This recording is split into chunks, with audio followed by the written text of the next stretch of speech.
Hello, reka tubasuhuze kandi tubifurize gukomeza kugira ibihe byiza abantu mudukurikiye kuri Arduan. Nizere ko mumeze neza n'abatameze neza kandi turifuriza kumera neza. Hanyuma nk'uko mubizi, iyi channel tuba turimo kuvuga ku bintu bijyanye na sosiyete nyarwanda, no kugira ngo umuryango ukomeze gutera imbere, no kugira ngo dukomeze kubaho neza dutekanye kandi tuganira n'ibintu bijyanye no mu marangamutima, ababyeyi se, tuba dufite topic zitandukanye, ariko no muri aka kanya tugiye kuvuga ku marangamutima y'umubyeyi. Ese umubyeyi akwiriye kwitabwaho gute mu bijyanye n'amarangamutima? Twagiye tuvuga ibintu bitandukanye, ariko n'akanya tugiye kuvuga ku marangamutima y'umubyeyi. Rero nakiriye umuvandimwe wanjye, ni inshuti kuri iyi channel rwose, yitwa Tuyishime Evangeline. Karibu nanone. Murakoze cyane. Yego, nkuko mubizi rero, umubyeyi iyo yaje mubizi ko agiye kudufasha kugira ibintu bimwe dusesengura, kugira tuganira, kugira ngo twungurane ibitekerezo nk'ababyeyi, dukomeze kubaka umuryango ufite ireme kandi utekanye, umeze neza.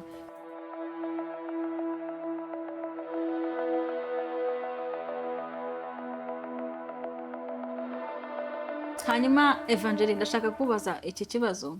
Ese wowe wumva umubyeyi akwiriye kwitabwaho gute mu bijyanye n'amarangamutima? Twavuze ibintu byinshi bitandukanye umubyeyi akwiriye gukora, tuvuga isuku, tuvuga kurya neza, tuvuga kuruhuka bihagije. Nanashishikariza abantu batarebye ibiganiro byabanje ko wagenda bakabira kugira ngo barebe aho tugeze aka kanya. Byagorana kugira ngo wumve ibintu tuvuga utarabanje kureba video za mbere, ariko genda urebe video za mbere, hanyuma ntumenye aho tugeze, tukomeze kujyana turi mu mujyi umwe. Ariko no turagira ngo tubwire, ese wowe umaze kubyara, ni ibiki wenda hari ikintu ugeze ugira mu maranga w'umutima wumva kitameze neza? Unatubwire se ubundi umubyeyi akwiriye kwitabwaho gute? Yego, murakoze cyane. Umubyeyi aba akeneye kwitabwaho. Icya mbere, umubyeyi aba akeneye umuntu umwitaho, umuntu umuganiriza. Biba bisaba kugira ngo ahuge. Yego, abone umuntu umuhuza, umubyeyi abone uwo abwira, nyine umuntu umuri hafi, kugira ngo amarangamutima yiwe yongere agaruke. Kandi buriya iyo umuntu yatakaje amarangamutima aba yatakaje ubuzima. Yego, rero biba bisaba kugira ngo umubyeyi abone uwo aganiriza, nyine ni abone umuganiriza, nawe abone uwo abwira. Niyumva afite ikibazo akivuge, nyine ahore yumva atari wenyine. Cyane ko uba ubona winjiye mu zindi nshingano. Rero biba bisaba kugira ngo ube ufite undi muntu muri kumwe ukuri hafi, uhamukubwira nawe umubwira, nyine kugira ngo wumve ko inshingano noneho ugiyemo ufite undi muntu ushobora kuzifatanya. Kandi buriya kuvuga, kugira umuntu ubwira, buriya ngo ni intambwe yo gukira. Buriya ngo iyo umuntu yabashije kuvuga, no gukira arakira. No gukira aroroha. Ariko iyo umuntu agize ikibazo akakigumana muri we, akumva nta nubwo yanakivuga, stile ahubwo kiba ari ikibazo. None kuba atavuga none kiba ari ikindi kibazo. Byita kugira agahinda. Agahinda gakabije. Ushobora kukagira, ukanakagira uri ku kiriri, bikagutera gutuma n'umwana wawe atagira ubuzima bwiza. Ahubwo ntabwo nakibaza, niki gitera agahinda se ubundi? Kuba wenyine bitera agahinda. Hari ukuntu umara kubyara ukabona nyine ibyo wari uriho byarangiye, n'uwo muri kumwe akabona icyo yarwanaga nacyo cyarangiye. kandi burya urugendo nibwo ruba rugitangira. Wenda ukabona hari icyo ukeneye ariko ntabwo ushoboye kukikorera, kandi nta n'ufite akigukorera. Bigasaba ngo niba ari ukurya nyine urabyikorera, niba ari ugukaraba amazi urayiterurira uyijyanira muri dushe ujye gukaraba, nyine ntufite uwo ubwira. Ibyo bintu rero bituma ntabwo ukira. Kandi njya nyumva ababyeyi benshi babivuga ko bakunda kugira akantu k'agadepresiyo, kwa kundi nimba ubyaye uri mu rugo wenyine, nta nubwo ufite n'umuntu ugutekera igikoma. Hari n'abantu kubera ku gahinda usanga badakunda n'abana babo. Kubera iki? Arareba akavuga ati impamvu meze gutya ni kubera uyu mwana. Urumva impamvu numva nyine ntishimye, impamvu ibyo nikoreraga ntagishobora kubikora kubera uyu mwana. Ugasanga arimo aramujajinga, ntago arimo kumukunda, ntago arimo no kumwonsa bihagije. kubera ko arimo aramubona nk'ikibazo, aho kugira ngo abone umwana nk'igisubizo abone amwishimiye, ahubwo arimo aramubona nk'ikibazo muri ako kanya. nyine ahugera mu kwitekerezaho, agahama yitekerezaho akavuga se ubundi kuki ikintu nakabaye njya kwizanira ntabwo ari bukizanire, kiramugeraho bitinze, kandi we yaba atari afite uwo mwana atari yabyaye yakabaye yihuta akakizanira. rero kutabona uwo ubwira ngo umubwire uti nkeneye iki ngakikuzanira, hari n'uwo wabwira ntanakiguhe. ibyo bintu rero bishobora gutuma byagutera ingaruka zituma umubyeyi ahorana agahinda, kandi ako gahinda karaza n'ubundi kagakurikirana wa mwana. bivuga kubera ko uba urimo kumwonsa n'ubundi umwonsa icyo ufite. yego umwonsa icyo ufite, niyo mpamvu wumvishe ngo ufite agahinda yonsa umwana agahinda, ufite ibyishimo yonsa umwana ibyishimo. yego bivuga ngo rero ababyeyi, abantu babari hafi, nimba tuvuge uri umugabo ukabona umugore wawe arabyaye, mube hafi. wikigira ngo yabyaye byarangiye, ubwo umwana n'uwe niwe ugomba kumwitaho. hari ukuntu abagabo bakunda kuvuga ngo ese ko ntari bumwonse, ubundi umwana nyine ndamufashe iki. hari igihe wenda bishobora kuba ari n'ubumenyi bukeya umuntu aba afite, ariko niyo mpamvu dukora ibi biganiro, ni ukugira ngo dukomeze twungurane ibitekerezo, tugirane inama, kuko nicyo tubereyeho hano. buri muntu amenye icyo agomba gukora mu nshingano ze, kandi niba ufite umuntu wabyaye umenye icyo ugomba kumukorera. niyo mpamvu tuba turi ahangaha, ni ukugira ngo mwese musobanukirwe. ntabwo tumenyera ibintu rimwe, ariko noneho ese twebwe twabimenye, wenda ndi kumwe na Evangeline hano afite abana 3, bafite experience itandukanye n'iyanjye ufite 2, ariko se noneho twebwe turabafasha iki? niyo mpamvu turi ahangaha, ni ukugira ngo dusobanurire abandi. hari igihe umuntu aba atabizi, wenda adafite n'umuntu ubimubwira, wenda bijyanye n'amateka y'iki gihugu. hari igihe umuntu adafite ababyeyi, cyangwa se udafite abandi bantu, udafite umuryango pe. ariko waza kuri YouTube ukagira icyo ukavuga uti kumbe bya bintu bigenda gutya. ubwo rero ntekereza ko umuntu wese wageze ahangaha wari umubyeyi cyangwa se yitegura kubyara, isaha n'isaha ubuzima buhinduka. ushobora kuba utari umubyeyi akanya, ariko ejo n'ejo bundi ubumenyi ntabwo busaza. icyo umenya aka kanya ntaho kiba kizajya. ushobora kuba utabikeneye aka kanya, ariko ejo ukazabikenera. ariko ndagira ngo tubwire, ese ni iki cyakorwa? wenda umuntu nyine kugira ngo ubyirinde, uvuga uti njya numva bavuga agahinda kabije ku mubyeyi, ese ni iki nakora kugira ngo ibyo bintu bitazambaho? ego ikintu umuntu abadukurikiye bashobora gukora, cyane ku bantu babana,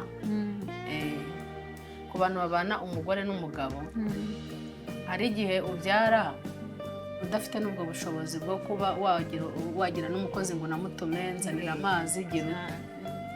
noneho umugabo nawe ugasanga yibereye muri gahunda, nyine wabyaye wageze mu rugo byarangiye, ibindi urirwanaho. hari ukuntu ubundi abantu babona upfa kuba wageze kwa muganga, nako mu rugo bahangayika ukiri kwa muganga, waba wavuyeyo bikaba bifata cyane ko kwa muganga ntabwo aba yakagira icyizere cy'uko umuntu wiwe ari butahe, ariko yakugeza mu rugo akumva ko byarangiye. noneho wowe mubyeyi ahubwo nibwo uba ukeneye kwitabwaho. icya mbere ugomba kuganirizwa, kubona umuntu nyine uguhugenza bihuvuyemo, kuko ibihe byo kubyara urabizi ntabwo biba byoroshye. ububabare bwo kubyara ntabwo buba bworoshye, rero bisaba kuba ufite umuntu ukuri hafi uhama nyine uguhuza, akomeza kubaza ukeneye iki, ngufashe iki. kandi twibutse n'abantu ntabwo ibyo bintu bikenera ubushobozi. yego pe, nta bushobozi bisaba, nta mafaranga arimo, bisaba wowe ubwawe gutanga umwanya ukawuha umugenzi wawe muri kumwe. rero ikintu mushobora gukora, twagira inama abantu nibatanga umwanya, baha agaciro umuntu bari kumwe. ikindi, icyo cyiciro muba mwinjiyemo ntabwo muba mukiri babandi babiri, haba haje n'undi wa gatatu. rero iyo umubyeyi afite agahinda, afite umubabaro, akabura uwo awubwira, afite ibyiza akabura uwo abibwira, ni hahandi agenda akihugira, nyine ubuzima bukaba ubwe, akagira ingaruka ziza ku mwana. noneho ni hahandi umubyeyi agenda agahugira mu bye, akajya mu mirimo ye, n'umunaniro n'iki, konsa umwana bikamunanira, ntamwonyereze ku gihe, ntamukarabirize ku gihe, ni hahandi isuku nkeya n'undi naho izaturuka. kubera nyine afite nawe afite agatima kabi, afite akantu k'akamareze muri we, arumva bihiwe, niho uzumva ashihurana atavuga neza kubera iki afite akantu muri we katagenze neza. Rero turashishikariza umuryango cyangwa se nyine abantu bakuri hafi, ashobora kuba ari umugabo cyangwa se abandi bantu muri kumwe, ariko mujye mugerageza nyine kuhaba kandi apana kuhaba fizikali, igihe umuntu avuga ngo arahari ariko mu by'ukuri adahari, uramubona gutya arahari ariko nta kintu ari kugufasha, nta kintu ari kukumarira.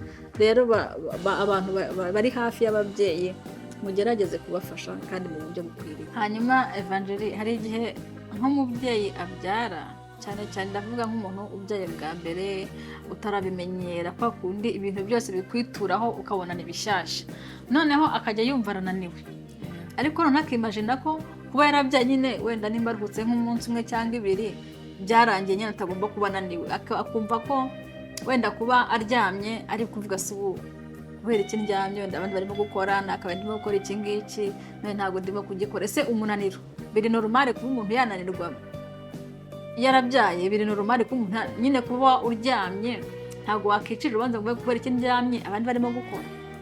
Ushobora kwicira urubanza ati kuki ndyamye abandi barimo bakora, ariko kuryama byo ni ukuruhuka, nyine uba ugomba kurengera ubuzima bwawe bw'ejo. Nanone ugiye kureba ngo abandi bari gukora, abandi bari muri ibi, ni hahandi wagenda udakize ukagenda utaruhutse, n'ubundi ingaruka zikazaza.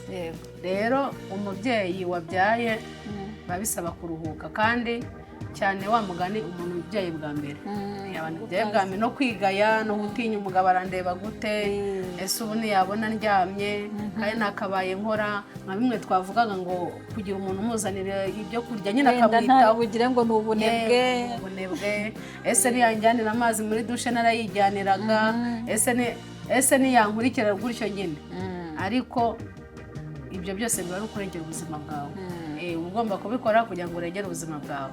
Nanone aho kugira ngo ukore kugira ngo ushimishe umuntu urimo urashira cyangwa ejo uzashira, n'ubundi abasanzwe azi gukora, abasanzwe azi gukora, keretse ari ukuvuga ngo n'ubundi mu bisanzwe ni uko nguko wabaye, ariko atari uko wabaye mu gihe wabyaye ugomba kuruhuka. Hari n'akandi kantu rero abantu bagira, ugasanga nimba wabyaye wenda nk'ibyumweru nka 3 arabyumva ko waba uryamye nta kibazo nyine no kuruhuka, ariko hashira nk'ukwezi kandi nabwo ntabwo urakira neza, bano tuvuge barakubaze cyangwa se nyine wowe urabyumva ko utaramera neza, ariko ugasanga uwo muri kumwe mubana mu rugo ntabwo arimo kubyumva, bakavuga ati ukwezi kose kurashize byaye none use uracyarwaye iki, nyine ugasanga ntabwo arimo kubyumva. Ese ibyo bintu wowe ubona nyine ibyo ni bya bindi nyine bitera gukomereka k'umubyeyi, ugasanga izo ngaruka nazo zigiye ku mwana, kubera ko nyine yabangamiwe, kandi umubyeyi ntabwo aba akeneye kubangamirwa. Ubundi ikintu umubyeyi cyihutirwa aba akeneye kubwirwa neza, nyine kumva ko ari umumaro. Nibyo kuvuga ngo nta kintu amaze, nta kintu ari gukora, igihe cyose umaze nyine ahita nawe ubwe acika intege mu mutima, nyine abahita yumva nyine ntawe afite wo kwereka, yagira n'ikibazo ntakivuge. Ni handi ushobora gusanga umubyeyi yaragize ikibazo mu kubyara kwe, yagera mu rugo umubyeyi akazarinda neza abora uwo bari kumwe atabizi, kubera ko adafite wo kubwira, akabona ntawe umwitayeho. Rero rwose umuryango twihanganire, niba ari umugabo uri kwita ku mugore we, niba ari undi muntu waje kwita kuri uwo mubyeyi, amwiteho nyine bikwiriye, nyine agira umumaro, agira umumaro bitari iby'umuhango, agira umumaro muri ako gahe uwo muntu amukeneyemo, bitari kuvuga ngo urahari ariko ntacyo urimo gukora, kuko n'abagabo bahita hari ukuntu bakonje, nimba ari iminsi 4 nimba ari iminsi 5 ariko nabo hari konje babaha. Iyo konje rero baguhaye ntabwo ari kuza kwirirwa wicaye hano mu burafuruwazi, ahubwo ni ukuba kuza kwita ku mubyeyi. Yego, ni nayo mpamvu izo konje zibaho. Yaba umubyeyi adakeneye kwitabwaho ntabwo izo konje zabaho. Noneho buriya ntabwo uzi nk'ikintu gitangaje, nk'umugabo wikorera, urikorera urigenzura mu kazi, warangiza ukananirwa kwita ku mubyeyi wawe. rero biba ari ikintu kigoye, kandi n'utikorera nawe bamuha iminsi, ariko wowe wakabaye kwigenera iminsi ukananirwa kwita ku mubyeyi wawe. hari no kubona ngo abagabo nabo buriya ngo barabakanda iyo umugore yabyaye, ugasanga noneho ugasanga bagenzi be ni ikigurupe bagiye kumugurira byeri, yagiye kwinywera byeri araza bukeye, ukavuga se izo ko baguhembye ko wabyaye ukaba utarimo kwita no ku muntu wabyaye, bari kukwitaho wowe kandi uri muzima nta kibazo, nta kintu umubiri wawe wabaye, ariko ugasanga ntabwo arimo kwita ku mubyeyi we, kandi nyine ibyo byishimo ari kwishima wenyine, kandi umugore we ahari ntabwo azi uburibwe arimo gucamo. nyine ibyo ngibyo ni kugendera mu kigare. Hari abagabo bagendera mu kigare, kuba yabyaye nyine bagenzi be bagahita bamuhamagara bakajya kunguka umukanda, kandi uwo bakanda bamusize bamusize mu rugo. Yego, uwo bakanda buze uw'umukanda, ahubwo bagiye gukanda umuzima, ahubwo n'uwari kumukanda bamujyanye. Rero biba bisaba abagabo bareke kugendera mu kigare, nyine umenye ngo ese barakandane, ese ubu uri bukande ubu uramukanze cyangwa niba bagiye gukanda. Nyine biba ari ikigare, hari igihe ugira ikigare kibi nacyo kigatuma umuryango nawo usenyuka. Ahubwo se ubundi umugabo nimba atashye yasinze, ahubwo birarangira uwari gukandwa ari we gukanda. Yego, ni kagahinda, ugasanga afite agahinda kadashira, ibyo yari yiteze kubona ugasanga si byo abonye. None akaza nabikubwira ati bavuye ku nkanda, ko bari kugutera umujinya. Kandi ibyo bintu birakura ku mubyeyi, bikagenda bigakura, kugira ngo ntago bishobora kumuvamo, nyine agendana igikomere ku buryo umureba ukabona ni umuntu wakomerekeye muri iyo minsi. Umuntu wakomerekeye muri iyo minsi nta rukundo agira, ariko se kari ibyo nta rukundo agira, kandi nta nubwo bishira, ntabwo bishira, bihoraho nyine, kiba ari igikomere nyine agendana, ntibishira kuko icyakabaye kibimara ahubwo cyarabyongereye. Rero biba bisaba umubyeyi kwitabwaho muri icyo gihe, kugira ngo atagira ibikomere na bimwe ahura nabyo. noneho hagira n'akantu kagukoma kamera nk'uzuye akaboze, babyita ngo ni ugukoma rutembe. Rero biba bisaba wowe uri kumwita, wowe mugabo wijya gukandwa, kuko si wowe ufite ikibazo, ahubwo wowe kanda ufite ikibazo, kugira ngo uwo muntu wawe azasohoke muri ibyo bihe ameze neza. Iyo bisohotsemo ameze neza, n'umwana amera neza.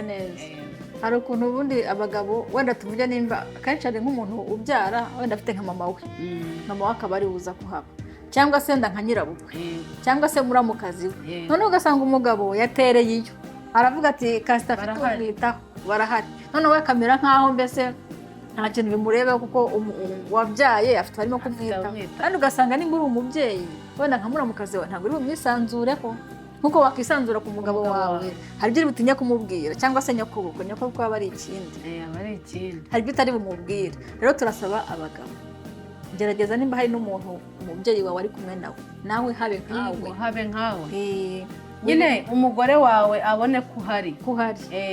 Noneho abagore hari ibintu byinshi tudakunda kuvuga, nyine ukaga ni nko kwishyira hanze. Buriya hari ukuntu ubwira umuntu akabona uri guteta, akabona ngo ni uko uhari uri kumutetaho, ariko umugabo uramubwira nyine ko kuba wumva ko ikintu cyose wamubwira yagikora, ari bucyumve, atari no buzanemo ngo uri guteta, nyine akumva ko ari inshingano ze. Rero ibintu umubyeyi akaba yabwira umugabo we ntamubone, icyo ni igikomere yamubuze. Ibyo rero arabigendana hahandi, ari igihe biba byinshi ukabura uko ubivuga, kubera ko byabaye byinshi byarirundanije. Rero abagabo badukurikiye bite ku bagore babo, cyane ko ubundi ibintu umubyeyi wabyaye ufite umuntu twinshi tw'ibanga cyane, wenda utwiri bumumesere adashoboye kwimesera, ntabwo ari bubwire nyirabukwe ngo ujya aresera aka kantu, nubwo ari bubwire muramukazi we, nubwo ari bubwire umukozi. Yego, urumva rero we ntashoboye kubyikorera, nawe umugabo ntarimo kukubona, urumva rero ameze nkaho n'ubundi ari wenyine. Nubwo hari abantu bamufasha, ariko hari utuntu nyine, hari akantu kakibura, nyine hari akantu nyine hari ikintu nyine umugabo nawe hari uruhare rwe ruba rukenewe mu rugo rwe nkawe. Yego, we bwite, umugabo bwite nawe hari uruhare ruba rukenewe ku mugore we, cyane ko muri urwo rugendo rero ugomba no kwibaza ngo aho yagiye wenyine, ese kuki udashobora no kumenya ibyo yahuriyeho na suko wamugani ngo uvuge uri kubyara. Izo ni inkuru, cyane ko abagore dukunda kubara inkuru, kuki uba udashaka kumva inkuru y'uko byagenze, ubwira ukuntu byagenze ku gise cyamuye, uko utwo tuntu tudetaye twose ngo nyine utumenye, ibyo rero bikanatuma numva ububabare bw'umugore. yego n'umugore arakira arakira nyine agahita yumva nyine abonye uwo abwira ibintu byose byamubayeho yabivuze, ariko iyo adafite uwo abwira no gukira biragorana. Ikindi urabigendana ukabirunda, akajya hazaho ibindi ukabirunda, nyine ugasanga umuntu yaruzuye. hahandi umuntu agukoma gato ukameneka ako kanya bigahita bisesekara.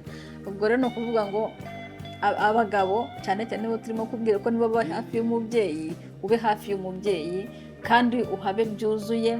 Ikindi kandi buriya hari igihe umubyeyi navuga ngo agira utuntu twinshi two kukubwira, utwo dukuru, ukuntu yagiye ku gise, ukuntu byamuriye, ukuntu umwana, nyine utwo dusitore twaho ngaho utari uri mutari muri uretse ko hari n'abagabo binjiramo no mugiye kubyara nawe akabara wenda ari muri side ariko akabara hari ni bake babitinya, hari abagira ubwoba bakaba batajyamo. Ariko nimba utanagezeyo basigira n'amatsiko, umwereka nyine ko umwitayeho, ko ushaka kumenya ese byari bikumereye gute, ese byagenze gute, nyine utwo dukuru twose. nyine akeneye umuntu hafi, umubyeyi akeneye umuntu hafi, mbese wo kubwira, kuko aba yabonye umwanya, aba amaze kuruhuka, aba yabonye umwanya wo kuvuga, akize inkubano ntabwo agiye kuyiganira. aba agiye kuyiganira rero, ahubwo arayibwira nde, ntari buyibwire abo bandi wazanye, ahubwo ni wowe akeneye. Hari n'ukuntu buriya ubundi yumvishe ibintu ukuntu byagenze uhita umenya uburemere. Hari igihe umugabo yumva ngo umugore yabyaye yumva akumva ni abandi bose babyara kugenda ugasunika yari ukabura atashye. Ariko iyo utubwiye atavuga ngo uzi ko burya abagore mwagowe, uzi ko burya bya bintu bikomeye, agatemva ko agaciro kabyo. Hari ikindi kintu bavuga ngo umubyeyi yababaye ngo amashereka aragenda. Ibyo bintu nibyo ngo hari abo bibaho, hari abantu bibaho, nyine nge ntabwo mbizi, ariko hari abantu ngo bibaho yababara amashereka akabura cyangwa se akaba make. Yego, noneho hari n'uwishima ngo akaba menshi niyo yaba ya mirire twavuze. Yego, ariko kubera kwishima gusa nta mubabaro, amashereka akaza. Ubwo rero ni ukuvuga ngo nimba uri umugabo nezeza umugore wawe, ntuzavuge ngo urimo urakunda umwana kandi uri kubabaza mama we, uri kubabaza mama we aronse iki, umwana yonka kuko mama we ameze neza.